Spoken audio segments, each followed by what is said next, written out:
Welcome to the Purple Thunder Podcast. My name is Devin, and we're just going to go ahead and jump right into it. Today, my guest is one of my friends, one of my best friends, but I should have been his best man, but it's all right. He has a brother. He's not going to disappear. It's all right. And his name is Tyler. Tyler, why don't you say hello? Hello, everyone. All right, so... A feather? Yes, that's how they do it in DC. Are you serious? I am dead serious. So, my friend... So we're doing something a little special right now. He's lived in the DC, Maryland, Virginia area for how long now? A little over a year and a half. That is a feather. Coming up on 2 years. Almost 2 years now. And he has not made himself a full native yet. So the stuff they did to me in North Carolina, I'm going to do to him here, starting with cuisine. All right. So with that said, we're going to do just a staple of the DC area. We're going to do Mumbo Sauce. So, thoughts, Tyler? Well, I've already found a feather, so... Yes, expect poorly plucked chicken. We all accept it. Okay. Poorly plucked chicken, but the Mumbo Sauce makes up for it. Okay. No, I'm excited. This is something I've wanted to try for a little while now. I don't really know where I heard about it, but it just kind of did. And so, yeah, I'm excited for this. All right. So let's just go ahead and dig into it. I'm going to go ahead and grab one for myself. Yeah. I'm going to get all those good eating sounds. Yes. Oh, my God. This is going to be beautiful. All right. So do you do a pour or do you do a dip? It depends. Certain places they put it on the wings already for you. I'm questioning what farm they got these chickens from because they're quite large. Nah, they probably cut them from the actual chicken. Oh, he's going with the poor people. All right. Interesting consistency.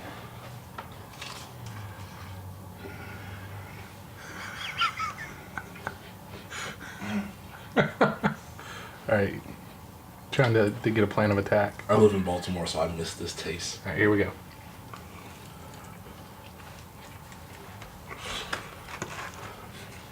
If you can see this sight right now, his head is under the microphone. Like, it's under the bone hole.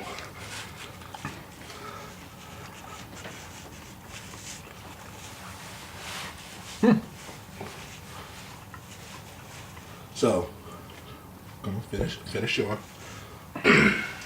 The question we need to know is, does it live up to the hype? Yes. I would 10 out of 10 get this again. All right. It's, it's just like you said. You let my fiance try it before me, so, I'm not bitter about that. No, it's a little sweet. I get a lot of the sweet. Yeah, I gotta go back in for another one. I mean, yeah, it is more sweet than anything, but it does have a whole range of flavor to it. It does.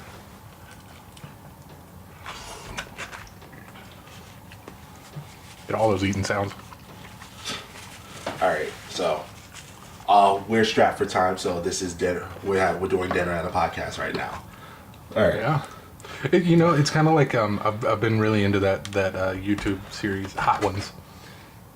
God, I love that. I love that series so much. Well, that's kind of what it reminds me of. Yeah, but the problem is you can still concentrate.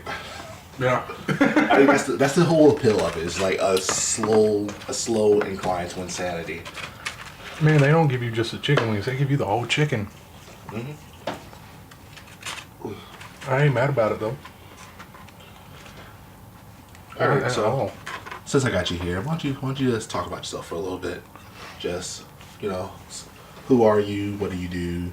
What are you about? Just anything. That's an interesting question. Well, like you said, I'm a recent Nova transplant. Originally from North Carolina, which, that's where we met in college. That's weird talking about our relationship. Because we both know it. Yeah. Kind of made my way up here after I got engaged. And just been kind of hanging out since. Really into music. So trying a lot of different music, which is another That's another podcast and a half is how you turn me on to go-go music. We really could have done a whole series. Tyler Takes DC. But yeah, I mean, that's all there is to know about me. There's not a lot to know about me. And now you're eating. That's how it all... Okay, hold on.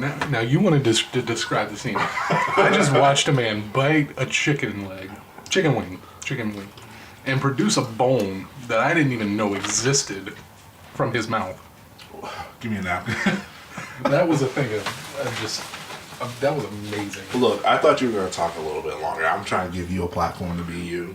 I'm being me. And the me sitting across from you right now appreciates that you produced a chicken bone from your mouth. I'm not talking about like a little chicken, but like a whole chicken, like a cartoon. And it was beautiful. I could tell you enjoyed that chicken. But who wouldn't? Yeah. I mean, I live in Baltimore, near Baltimore. I have a shellfish allergy, so I can't even enjoy the crab that's up there. True. That's a big part. So, it is what it is.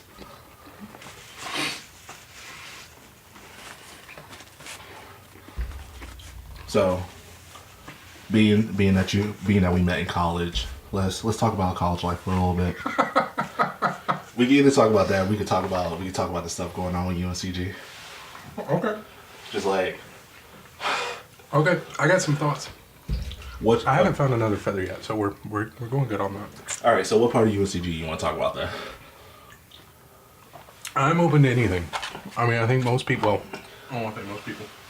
I think people who follow them know they're in the NIT right now, and that's the big thing. I play tomorrow. We just took out. Who was it? Is it tomorrow? I think it's tomorrow. It's a Saturday. I thought we played Monday because I thought it was. Did Monday. we already play? We beat Campbell. Yeah. And then it was supposed to be. Shoot, we have computers in our pocket. No, because I checked it earlier. You can double check for me. It's Monday? But I thought it was supposed to be. I honestly thought Either they were going to do like a every other day deal as well, but they don't want to compete. They don't want to compete with the main tournament. Yeah, it's supposed to be like I think Monday, since there's not going to be any games. That's when another game's going to be. Okay, either way, so they're playing either this weekend or Monday. Probably Monday. You probably know better than I do. They're doing pretty good. I think this season has been relatively impressive. What they finish up at? 28-2 or 3? No, 28-6. 6. Okay. I follow baseball. Fair. So, finishing up that strong, and then, they lost to Wofford, and it was a hard loss because it happened in the last 8 minutes. But, those games like that are the ones that are hardest to watch.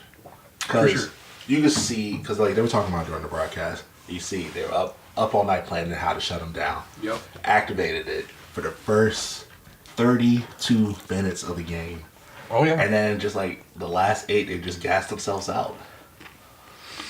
Yeah, and I think it's even harder because I'm now on the. Sorry, I'm eating chicken. This is something good, y'all. If you're not on the Mumbo Sauce train, get on it. It gets better. It gets better the more you eat it. It is. It's a very interesting sauce. Kind of complex, kind of sweet, a little bit of here and there in there. But I think it was hard because I couldn't watch it. I was at work watching it when I shouldn't have been. And so I was at home watching the score on my phone, and you see them, they're up the whole night, and then all of a sudden it's just last 8 minutes and it's gone. And you're just kind of like, what? But, they played good. I think, a couple of their older guys, they went out on a good season. They're in the NIT, which, before today I would have been disappointed about, but I was doing some research today. and I learned a little bit more about the NIT tournament and what it's about, and kind of the origins of it. Well, do tell me, because I'm not completely 100% on to that. Yeah, sure. So apparently, the NIT and the NCAA used to kind of be. What is that? Is that another? Okay, that's. We don't have another feather. You're gonna have to edit out all my feather complaints. So it used to be before the NCAA came along, the NIT was the big tournament. And even as the NCAA was coming up, the NIT was still the more prominent tournament. But in the, I want to say somewhere between the 50s and the 70s, which I know that's 2 decades, pretty big range, there's a big gambling scandal. And after the gambling scandal, the NCAA kind of came in and took over things, and, you know, the dynamic flipped to kind of what we know today. The irony that it's changed because of scandals. Right. But the NCAA, we could do a whole nother conversation on that. But that was kind of the whole thing. And, you know, a lot of people say, you know, you're competing to be the 68th best basketball team in the nation. Whatever. It's still, you know, one of the arguments I read is that this is a good tournament for mid-major teams to be in. And I'm sounding a lot smarter than I am when it comes to sports. Again, I don't follow basketball. A lot of this was just reading today, so that's why it's fresh. But, you know, I think, you know, with them being a number one in the NIT, it's still a prominent tournament, you know. If you can't be in the NCAA, try to be in the NIT. And I think for a school like UNCG, yeah, we went to the NCAA, what was it? Last year? Last Yeah. year. And, you know, we were a 16 seed. We got out the first round. No, It is we what it is. weren't 16. We were 13, I think. 13? Okay. Whoever plays the number 4, that's what we were. So 116, 215, 314, 413. So yeah, we'd have been a 13. Which is not bad. But one of the arguments I read today is, would you rather be a first out in the NCAA, or would you rather go all the way and win it in the NIT? And, you know, there were a lot of people making arguments for both sides, and a lot of what it came down is to, well, how strong of a program do you have? You know, if you're talking a Kentucky or a Duke or, you know, Louisville or something like that, you know, yeah, the NCAA is going to bring more recognition. But if you're talking these mid-major teams who aren't going to consistently make it to, you know, the NCAA, you know, take that NIT win, build up the program.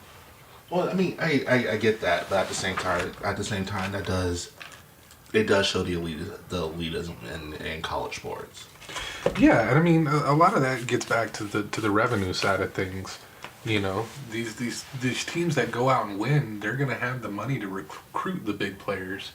Who's the guy now? Nike. Zion Williams. Yeah, like you've got Zion Williams playing college ball and great form. You know, I think it's an awesome opportunity for any athlete to go and play at the collegiate level. You know, he's playing for Duke, one of the top basketball teams in the nation. He plays for UNC. Does he? Yes, he does. Yeah, he does. No, he doesn't. The phones have coming out.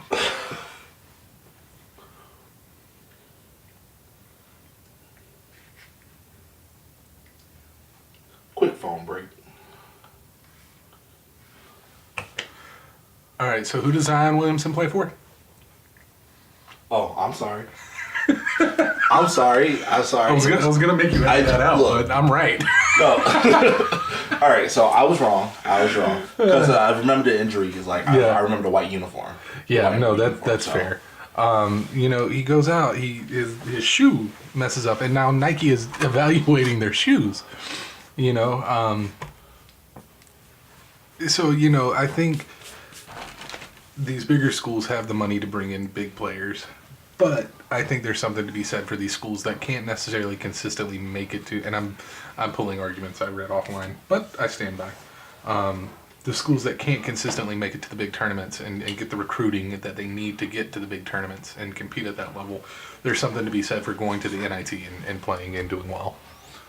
All right, so we're gonna stay a sports podcast for a little bit longer because there's something that's like always been on my mind when it comes to this.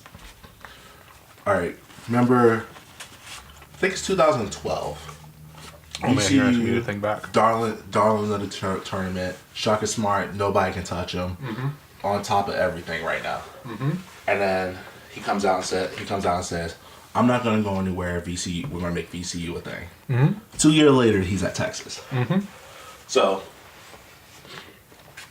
I guess the thing I'm trying to say is like, you know, where you have, I'm going to use SoCon for example, where you have the coach of Furman, who's been there for 30 some odd years, mm-hmm. and like who's made multiple trips, who's shown success and trying to bring up the conference. Where you have success like that, then you have the people who like, I remember the coach of Ohio at one point did the same thing. Like you have these people who like, they bring up a mid-major, they do well, and then they go to that big school. Mm-hmm. So like, what are your thoughts on that? It makes sense. I mean, I think a lot in terms of Wes Miller, just because, you know, when we were there, from what you were there before, you were at UNCG before I was, but I was there from 10 to 14. I was there when our star guy was named Miko Koivisto. Oh, I remember Miko. So I was there during 10 to 14. I remember the season where we won 2 games. Like, I mean, you know, Wes Miller holds a place with me because I think what's his name, Alonzo. Yeah, Alonzo. Yeah, I can't think of it. Francis. Yeah. I remember when he was coming in as a freshman and tearing it up, and that was a year or two after Wes Miller came in. But I mean, if you think from 10 to 11, 11 to 12, it's the same 5 guys on the court the whole time, and they were good guys. You know, they played decent ball. Mm. Wes Miller comes in. First thing I remember is he changed that lineup like nobody's business, and they started winning, and they started doing really good things. And I try not to be a fair weather fan, but at the same time, I think there's some validity. You don't want to watch a team lose. It's consistently, you know, taking a 1-2 loss here and there, you know, yeah, that's fine. Stand by your team. But it's hard to sit there and I'm a Panthers fan, so I can say this. I'm a Washington fan. You want to talk? That's okay. That's fair. You know, you got me beat on that front. But you know, there's something to be. It's not fun to watch a team lose, and so you got Wes Miller coming in, and I think in terms of Wes Miller, because we always have the conversation of how long do you think he's going to be around? How long do you think he's going to be around? And we don't have the money to keep him. I think that's it. And you know, I think you see these coaches come up, and I think a lot of times people will build an idea around a coach. You know, a Wes Miller, a Mike Krzyzewski, things like that. You want to know what I think? What I want to believe is the ultimate play he's doing. What? He's just waiting for Roy to leave. I could see that. You know, he that's where he came up. You know, if he could go back to Carolina, I think, you know, he wouldn't a heartbeat. Like nobody, like half the city of Greensboro wouldn't be upset. Yeah, I mean, I think I have no allegiance to the state outside of UNCG, so I'm on blue. I'm livid, but I get it. Oh. I think the thing is you know, coaches have careers too, and people forget that. And so, if he were to go to, you know, whatever big ACC, Big Ten school, whatever you want to say, I wouldn't be mad at him. You know, it would sting for sure. You know, but I think it's all in how they invest in him. If they make him feel like he belongs there and he wants to be there, he'll stay. Now, here's the $1 million question. Knowing UNCG, do you think they will? It's hard to say. You know, they're definitely putting more into the sports ball. Well, let me say something on that. That a lot of that was Chancellor Brady's doing. Yeah. Now, don't get me wrong. I wasn't a big fan of Brady, but the stuff that she was doing was the stuff that, like, you know, put it, like, get more attention to us. Out of the schools in North Carolina, like, we ranked out of the not in North Carolina. I went to school in Greensboro. We ranked number 3. We ranked number 3 in attention. High Point got more attention than us and they're not even in our city. So, I appreciate the stuff that she was doing to give us more attention. But at the same time, a lot of it was at the cost of what made us want to come to the school to begin with. Yes, I mean, but in defense of that, you have to grow schools. And I will say there's room for certain schools that can't grow over a certain size due to whatever. By the way, oh, that's right. You went to a UNCG school that never had a wrestling program. Yep, they ended that the year before I got there. Or the year that I got there was... So... Yeah. I mean, I get it. We benefited, we benefit from that win against NC State last year. We benefit from playing SEC schools, losing to them, but, losing to them in such a small margin that it's considered a good loss. Yeah. So, yeah, I think he'll stay around as long as we make him feel valued and keep him around. But I wouldn't be mad at him. I mean, he's got great potential as a coach. And I think he could do some big things. I mean, just look at, again, within the 4 years that we were there, went from winning 2 games, and he comes in, and then we start winning titles. To be fair, he was also taking off, we would go in, dead last seed, take a game off a higher seed. Yeah. Take a game off a higher seed in the tournament, so. Yeah. So, I mean, I think he's done some great things. I think, I hope to see him stay around for a while, but I wouldn't be mad at him. All right. So another thing going on. We're just going to talk about some random stuff now. So, what we got planned tonight? We're having a bro date tonight. Yes, love me, bro. All right, so we have a bro date tonight. We're also going to go see Us tonight. So hopefully, if we can get there. I mean, I don't care how late I have to drive back home. I'm going to go see this movie. Okay. So, you ready? Oh, actually, you know what? I don't know what happened, but you got into some horror movie kick a while ago. Did I? Yeah. Well, are you still, not even a while ago, but you're just really into, how into horror are you? A good bit. I enjoy horror flicks. Not enough that they're your favorite, right?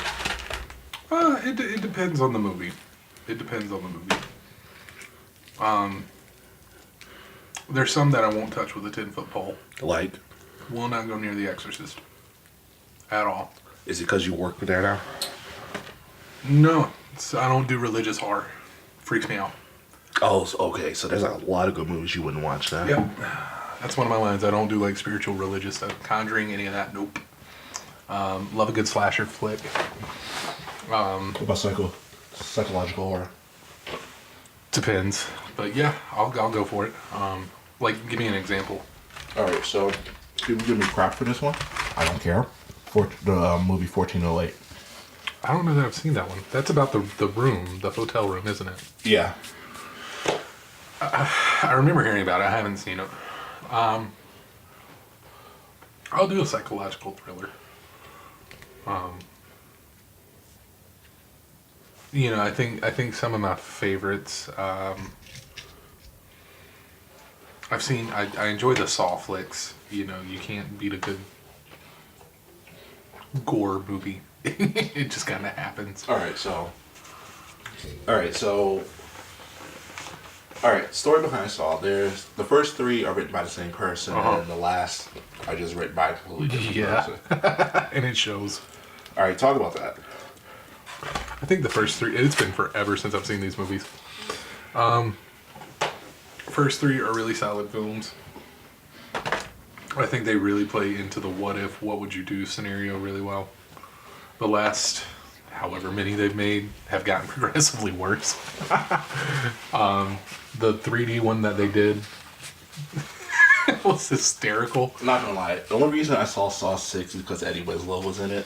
I don't even know his real name. I just know Eddie Winslow. It was. And he had all of 5 lines. Forgot that, but he was. Yeah, I think they just. I think the trick with horror flicks is if you're gonna do a series, you've got to know when to end it. And the first few Saws, to me, that's one of those movies. It's a formula. It's how many times can you do the same thing over and over again? I mean, ask the series. What are we? Saw 8.5 now. I mean, Jason's on like 13 or 14. Yeah. Michael Myers is on like 11. Yeah. Freddy's on 8. But even if you look at those movies, people will tell you like watch these few and then ignore the rest of these. What is it? Halloween 3? Oh, Season of the Witch. Yeah, Season of the Witch. People will tell you don't watch that one. Like here's the thing: if they did that second and then went back to Michael Myers and like every other movie, because the original idea was that it was going to be an anthology series. Yeah, I mean, but yeah, people will tell you don't watch Season of the Witch. People put on masks. It's not great. I mean, Season of the Witch feels like it was a high budget Twilight episode. Like the concept. I could see that. And like I like that. I like the idea that was meant to be originally a anthology series. So like every time you see a Halloween movie, it's just a movie set around Halloween that's scary. Mm-hmm. That's it. That's all you know. I got some of the spicy. So that's all you know. And so that's a good idea in theory. But like in theory. But just in practice, when you went back to Michael Myers, like you got to come back to Michael Myers at like 4 or 5 or 6. Yeah, stick to the anthology. Yeah, I think that's the trick with horror flicks. What are some other really good ones that I like? Actually, this one. So the last one didn't get as much respect as I thought it should, but Child's Play. Never seen any of the Child's Play movies. You should watch. I think it's the first 2. Well, I think all of them. They all are interconnected at some point. But like before this one is coming out, the last 2, like they kind of brought back like some of the old original lore and stuff like that. Like even the original Andy. Huh. Even the original Andy. He's not a good actor, but he was in it. Yeah. He was in it and like played a really important role in it. So like like they're trying to make it feel like it's a really extended thing. Yeah. I'm a sucker for Rob Zombie. I don't know why. And not necessarily the Halloween movies, but House of a Thousand Corpses, solid film. Devil's Rejects, one of my favorites. A fun story, my brother actually went to, you want to talk about somebody who's into horror flicks. He just went to a horror convention and got to meet Sid Haig, the guy who plays Captain Spaulding. He's got a picture with him. It's pretty cool. So I think those are. I'm always a sucker for the classics. I think good classic horror films, whether they're cheesy or not. Like, all right, favorite all time. Favorite all time. I knew you were gonna ask that. I can tell you mine right now. Go for it. The Thing. Yeah, they're up in the Arctic. Yeah. God, I haven't seen that one, but I've so good. Heard really good things about it. We gotta watch it. There's no way around it. That movie is just so good. Yeah. Favorite one that I don't know.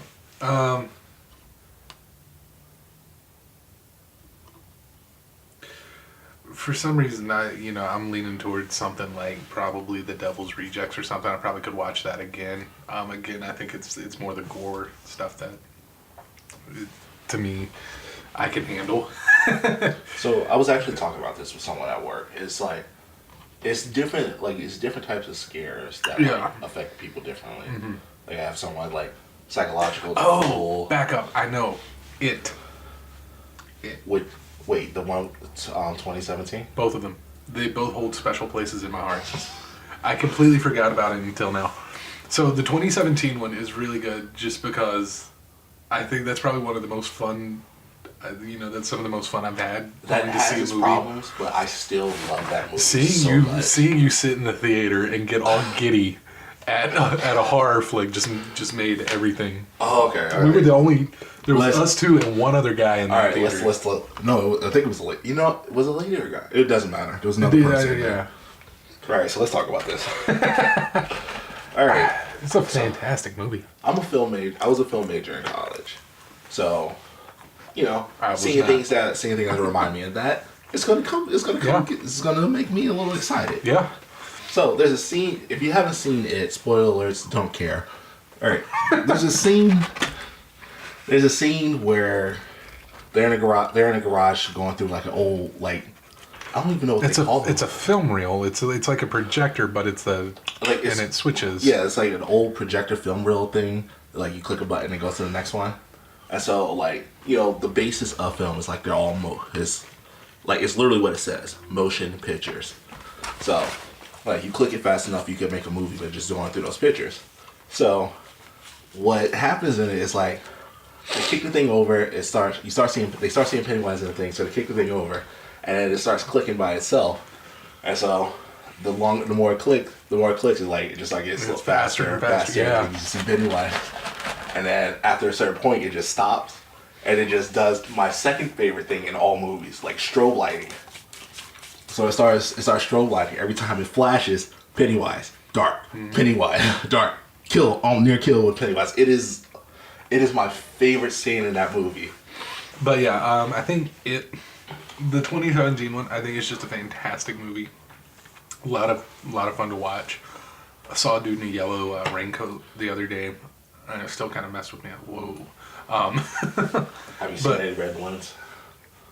Yes, Dad, I told you about that. I was at work one time and I saw him. No, you didn't tell me about this. Oh, I didn't? No. Oh. So the day we were originally going to go see it, oh my gosh, because the theater was bad. So red balloon. We just happened to walk around the mall.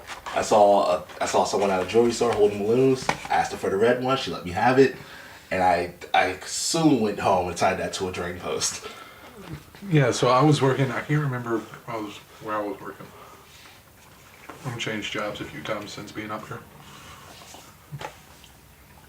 But I remember walking out,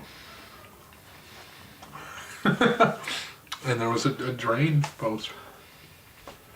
Probably, 10, 15 yards away from me. I looked down, there was a red balloon. I don't think I moved so fast. Dude, I was out of there. I'm serious. I feel like that's the best viral marketing they need to do. Just red balloons. Don't even drop a trailer. Just red balloons on storm drains. And you're like, It movie's about to come out. But, so the 2017, yeah, that was a lot of fun to see. But the old Tim Curry movie TV series, that, I remember being young. I feel like 8, 9 years old. And I had a TV in my room. And that happened to be on. I had no idea what it was. I just caught part of it. Straight up, 7, 8 years went by before I could. Maybe 10 years. Process what you before I could, before I was okay being anywhere near the idea of a clown. Not a clown, the idea of a clown. Oh yeah, it's like I think that's why I was never really afraid of clowns. Like, I get how they're unsettling now, especially like when that clown stuff was going on last year. Mm-hmm. That was 2 years ago. Oh yeah, jeez, it was. Yeah, I remember that. That was a special kind of stupid. It is probably my favorite horror film just because of those couple connections. But yeah, horror. Except whenever you take me to a haunted house. So that was hard. Yeah. Yeah, like it's easier when you're younger too, man. Like it really is. Like it might be like the youth amplifies however you feel, but like, bruh, I was there with you and I was done. That was a level of terror. But it was so much fun. And, you know, I never in a million years thought I would do that, let alone 4 in one night. But we did it, and we came out the other side multiple times. I still will not forgive you for taking me through the asylum one. Wait, was that the first or the last one? That was the last one. I was just tired. I was so tired. So tired by that point. Like, I remembered it too, because I know the only thing that gets me in the asylum is the Silent Hill nurse's room. Oh no! See, and I was not okay and with then, that. like, what makes it worse is that it's a strobe light in there. Yep. Oh. God. Yep. That one I think I was pretty much pushing you to get through, because as soon as we walked in, I knew what it was, and I was like, I'm so done. I was like, I'm so done already. Oh God. That one was tough. It was. And then I think the first one that we did, the actual house, was. See, so we're standing in line. I know what you're about to And this is so to kind of recount this night. Like going there, I was skeptical to say the least. Did I drive or did you drive? I think I drove. Yeah, you. Yeah, I drove. I picked you up and I drove. So we drive up there, we park, and you know, all's good. But the minute we park, I start like start having second thoughts here. I was like, man, I don't know that I have the fortitude to do this. Well, I would like to say the one success I did have that night got you excited about escape rooms. Yeah, no, that was a lot of fun. So we go and we do this escape room, but then then like at that point it was like there was nothing else I could do to delay the inevitable. I was like, you know, I gotta do this. And so we walk up to the first haunted house, and you just punch your ticket, and you're ready to go. I couldn't even bring myself to have her punch my ticket. We had to stand there for like a solid 5 minutes with me arguing with myself to do this. I did not want to do this. So we finally, you know, we punched the ticket and we go, and we're like and the one thing I didn't want is I did not want to be the only 2 people in there. I was like, no, I need a group. I need to like isolate. I did not want to be in the front. I did not want to be in the back. I ensured I was not going to be in the front. We had a group, but well, in here, hold on. So whenever you go in, they separate you out into these 3 lines, and you know you're in this like creepy house, and they've got windows, and there's a guy walking back, just kind of pacing back and forth, and Devin's looking at me the whole time. So let's quickly explain about haunted houses. There's 3 types. There are the no touch, there's the touch, and then there's the extremes. We went to a touch place. I don't think you were expecting that. I forgot it was a touch place. Okay. And so we're standing there, and this guy is pacing back and forth, and you just did not want to look at. I don't know why, but you did not want to look at this guy. And there are 3 younger girls behind me and you, and I'm telling you, they were like half of my size. You know, so they're not big.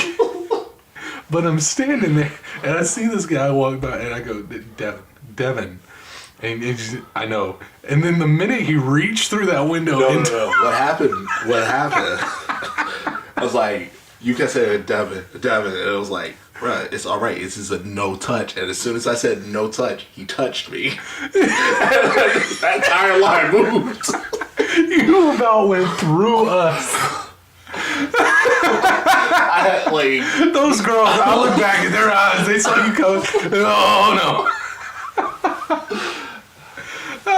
Oh, God.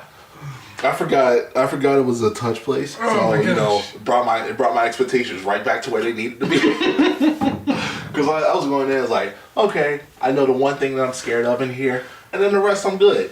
And then I was like, no, can't touch it, buddy. And then the best part is we walk into this little room, and Devin just stops, and he's like, hold on, they're supposed to do something in here. And the window and the ceiling starts to go down. Hold on, they're still supposed to do something in here. And as it's getting lower, I just go. Because they changed it originally in the first room. There's like supposed to be a a tarot card reading that's supposed to give you like an idea of what's supposed to be going on, and then the room just starts to shift because they do a jump scare there. That was priceless. Oh man, there were a couple of good times in that one. And go ahead, tell them about the hayride. I know you want to. Oh no, I was actually thinking about whenever we went through one of the rooms, a guy took the chainsaw at my leg.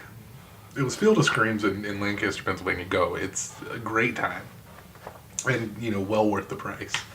But the one that got me the worst is I had one rule that I had a couple of rules that I wanted to follow. Don't be first, don't be last, don't look back. Broke all those rules at one point. No, I was never first.